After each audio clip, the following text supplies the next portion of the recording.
সুপ্রিয় দর্শক, এতদিন পার হয়ে গেলেও আরজিকর কাণ্ডে সুপ্রিম কোর্টের নির্দেশে জোর কদমে তদন্ত চালাচ্ছে কেন্দ্রীয় তদন্তকারী সংস্থার সিবিআই আধিকারিকরা। যদিও একাধিক তথ্য প্রমাণ লোপাট হয়েছে, সেই জন্য তদন্ত করতে গিয়ে বারবার বাধার সম্মুখীন হচ্ছেন সিবিআই আধিকারিকরা।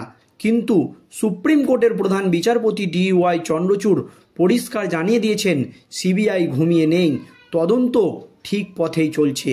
আর এই তদন্ত করতে গিয়ে একের পর এক চাঞ্চল্যকর তথ্য উঠে আসছে। দর্শক, আপনারা জানেন এই আরজিকর কাণ্ডে এমনও তথ্য উঠে এসেছে যে এই আরজিকরের একাধিক দুর্নীতি ইস্যু সম্পর্কে জানতে পেরেছিল তিলোত্তমা তাকে, আর সেগুলোর বাধা হয়ে দাঁড়িয়েছিল সে, আর সেই জন্যই তাকে সরিয়ে দেওয়া হয়েছে। এমনও কিন্তু অভিযোগ করছে সিবিআই আধিকারিকরা বা আশঙ্কা করছেন। আর এই আবহে তিলোত্তমা খুনে মুখ খুলেই বিস্ফোরক মন্তব্য করলেন আরজিকরের মেডিকেল অফিসার। অবশেষে এতদিনে মুখ খুললেন আরজিকরের মেডিকেল অফিসার, আর জানিয়ে আবার রাজ্য রাজনীতিতে নতুন করে শোরগোল পড়ে গিয়েছে। কি জানিয়েছেন ওই অফিসার দেখুন। একদিকে কর্মবিরতি প্রত্যাহার করে লাগাতার অবস্থানের ডাক দিয়েছে জুনিয়র চিকিৎসকেরা। দাবি পূরণের জন্য রাজ্য সরকারকে 24 ঘন্টার ডেডলাইন বেঁধে দিয়েছেন। তা পূরণ না হলে আমরণ অনশনে যাওয়ার হুঁশিয়ারি দিয়েছেন তারা। আর এই আবহে নিহত তরুণী চিকিৎসকের দেহের আঘাত প্রসঙ্গে ঘণ্টাখানেক সঙ্গে সমন অনুষ্ঠানে এসে বিস্ফোরক দাবি করলেন আরজিকর মেডিকেল অফিসার তাপস প্রামাণিক। আর তার এই দাবিকে ঘিরে রাজ্য রাজনীতিতে নতুন করে শোরগোল পড়ে গিয়েছে।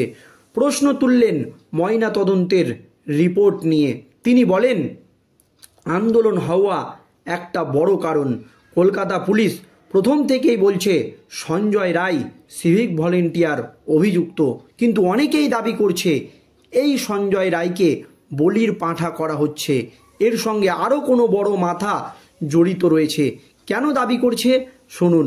পুলিশ প্রথম থেকেই যে অভিযোগটা করছে যে সঞ্জয় রায় মূল অভিযুক্ত, কিন্তু ইসমাদারিং অ্যান্ড ম্যানুয়াল ট্রায়াঙ্গুলেশন এগুলো আমরা পড়েছি। এটা কোনোভাবেই ন্যূনতম 4 জনের কমে সম্ভব নয়। মানে তিলোত্তমার সঙ্গে যে নির্যাতন বা তিলোত্তমাকে যে হত্যা করা হয়েছে, এটা ন্যূনতম 4 জন ছাড়া কখনোই সম্ভব নয়। পোস্টমর্টমে গাফেলতি দেখুন। অনেক কিছু প্রকাশ না করা গেলেও একটা জিনিস আপনাকে বলতে পারি, একটা ছবি আমি দেখেছি। সেই ছবিটাতে যে জিনিস দেখেছি সেটা আরও ভয়ঙ্কর।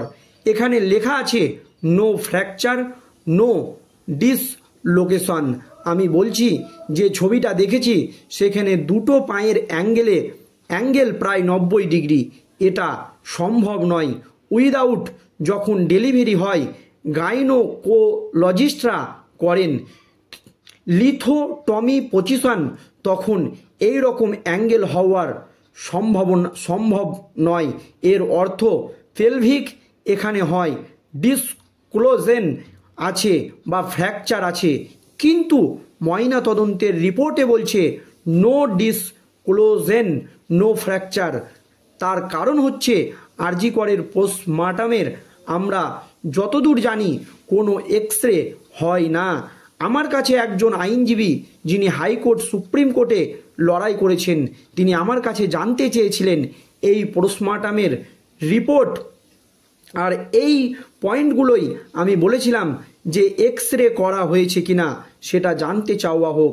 আর এই 90 ডিগ্রি অ্যাঙ্গেলের কি করে তারা বললেন, এই 90 ডিগ্রি অ্যাঙ্গেলের কথা তারা কি করে বললেন, এই প্রশ্ন কিন্তু তুলে দিয়েছেন। এবং তিনি পরিষ্কার দাবি করেছেন যে এই আন্দোলন হওয়াটা স্বাভাবিক, জুনিয়র ডাক্তারদের এই আন্দোলন হওয়াটা স্বাভাবিক।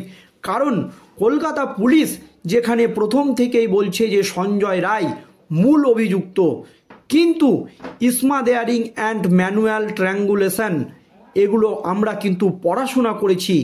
এটা কোনোভাবেই ন্যূনতম 4 জনের কমে হওয়া সম্ভব নয়, বা ন্যূনতম 4 জনের কাজ, চারজন ছাড়া এই ধরনের হত্যাকাণ্ড কখনোই সম্ভব নয়।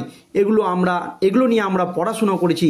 এছাড়াও এর থেকেও বেশি লোক থাকতে পারে, কিন্তু 4 জন লাগবেই, একজনের পক্ষে কখনোই সম্ভব নয়। পোস্টমর্টমের গাফিলতি তিনি তুলে ধরেছেন, তিনি পরিষ্কার বলেছেন পোস্টমর্টমের গাফিলতি দেখুন।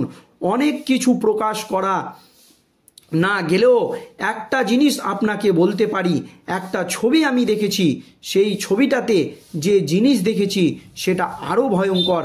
এখানে লেখা আছে নো ফ্র্যাকচার, পোস্টমর্টমে লেখা আছে নো ফ্র্যাকচার নো ডিসক্লোশন। আমি বলছি যে ছবিটা আমি দেখেছি সেখানে দুটো পায়ের ফাঁকের অ্যাঙ্গেল প্রায় 90 ডিগ্রি, এটা সম্ভব নয়। উইদাউট যখন ডেলিভারি হয় গাইনোকোলজিস্টরা করেন লিথোটমি পজিশন, তখনও এই রকম অ্যাঙ্গেল হওয়া সম্ভব নয়।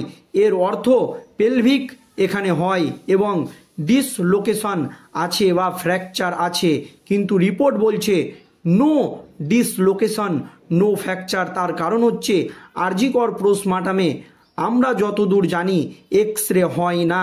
আমার কাছে একজন আইনজীবী যিনি হাইকোর্ট সুপ্রিম কোর্টে লড়াই করেছেন, তিনি আমার কাছে জানতে চেয়েছিলেন এই পোস্টমর্টমের রিপোর্ট, আর এই পয়েন্টগুলোই আমি বলেছিলাম যে এক্স-রে হয়েছে কিনা সেটা জানতে চাওয়া হোক। আর এই 90 ডিগ্রি অ্যাঙ্গেল কি করে তারা বললেন, এই প্রশ্ন কিন্তু তিনি তুলে দিয়েছেন। একাংশ সিনিয়র চিকিৎসক আবেদন জানিয়েছিলেন পুনরায় কর্মবিরতিতে যাওয়ার সিদ্ধান্ত পর্যালোচনা করে দেখতে বলেছিলেন। এই দাবিও কিন্তু করেছেন এই আরজি করের মেডিকেল অফিসার। এমনকি এই পরামর্শ তিনি দিয়েছেন যে আন্দোলনের কৌশল বদলাতে। তারপর থেকেই একটা জল্পনা ছিল হয়তো কর্মবিরতি প্রত্যাহার করে নেবে জুনিয়র চিকিৎসকরা, সেই মতো এবার আন্দোলন প্রত্যাহার করে নিলেন জুনিয়র চিকিৎসকরা। ওয়েস্ট বেঙ্গল জুনিয়র ডক্টর ফ্রন্টের তরফ থেকে একথা ঘোষণা করে বলেছেন চিকিৎসক দেবাশিস হালদার। তিনি আরও বলেন, গতকাল জিবি বৈঠক করেছি, আমরা আজ থেকে কর্মবিরতি প্রত্যাহার করছি, সম্পূর্ণরূপে প্রত্যাহার করছি। এটা যদি কেউ মনে করে থাকেন যে রাজ্য সরকার ভয় দেখাচ্ছে, রাজ্য সরকার ভাবছে আমাদের পাশে জনগণ নেই, তাহলে আমরা ভয় পেয়ে কর্মবিরতি তুলছি, তারা ভুল ভাববেন। আসলে জনগণ আমাদের পাশে আছে এবং আমরা যে একই পক্ষ এটাই বোঝানোর জন্য আমরা কর্মবিরতি প্রত্যাহার করছি, কিন্তু তার সাথে সাথে আমরা তীব্র আন্দোলন করছি। কি করছি? আজ পূর্ব নির্ধারিত কর্মসূচি অনুযায়ী এই ধর্মতলা ডোরিনা ক্রসিংয়ের সামনে ওয়েস্ট বেঙ্গল জুনিয়র ডক্টরস ফ্রন্টের তরফ থেকে লাগাতার অবস্থান কর্মসূচির ডাক দিচ্ছি। এখানে আমরা বসে থাকব, আমরা কাজে ফিরছি, আমরা বুঝিয়ে দিতে চাই আমরা কাজও করছি।